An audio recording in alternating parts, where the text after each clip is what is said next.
My journey to success really started in 1955 in a city in California called Culver City.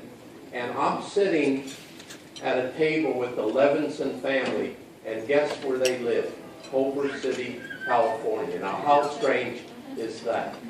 And they're one of the finalists in this Memories of a Decade contest. And even though I can't be prejudiced, I do kind of hope they win. But if they don't, they're good sports. Anyway, 1955, I was at the grand opening of Disneyland in California. And it was in the middle of orange groves and farms, just like Kissimmee was when I came here in 1970. And I'm one of the few people, probably in the world, that were at the grand opening of Disneyland and the grand opening of Disney World. And after I went to the opening of Disneyland, I went back a few years later, and there were shopping centers and high-rises and office buildings and around it. And so when I came here in 1970, a year before Disney opened, I already had a crystal ball. I had a blueprint, and I knew exactly what everyone else here didn't know, and that is that this was going to become another great metropolitan area that's going to, last year they had over 50 million visitors to Central Florida. But when I came here in 1970, where you're sitting right now was an orange grove. In fact, most of the land here were orange groves or farmlands or ranches. You know, Florida is #2 in the country in cattle ranching. A lot of people think of Texas, but Florida's not far behind. So that's what this was. But when Disney came and he flew over it, he was actually heading to South Florida to build Disney World. But when he flew over Central Florida and he saw all the swamp here and all the water and pasture, he said, that's where I want to be, because I want a lot of water around my attraction, and then if it already has water, I won't have to spend a lot of money digging. So he came here to Central Florida, and he established his roots. And today, of course, as you know, Central Florida is the most visited spot on earth.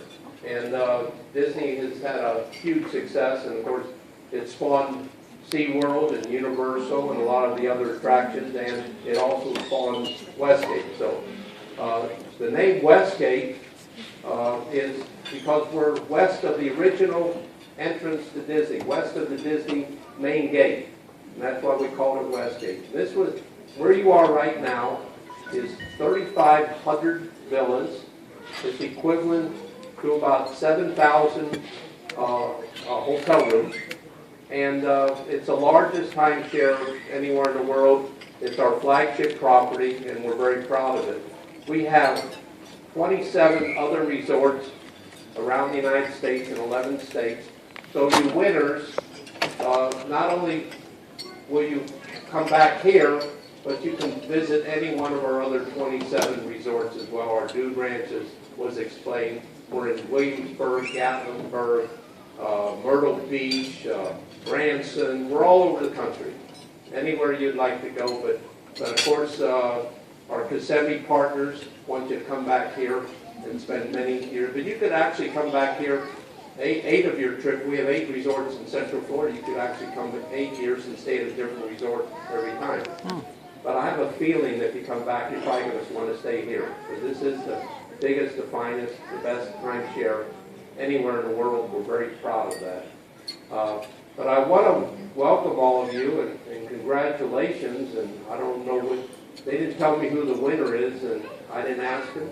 And just because I'm sitting at one table doesn't mean that they are any more favored than the others. So you all look like great families, and we welcome you here, and spread the word about the Central Florida hospitality, and know that when you come to Kissimmee, when you come to Disney World, you come to Westgate, you're going to be treated like royalty. Like everyone that comes here we consider a VIP. So thank you, and now I think they told me to tell you to start your engines, or better yet, have your dinner.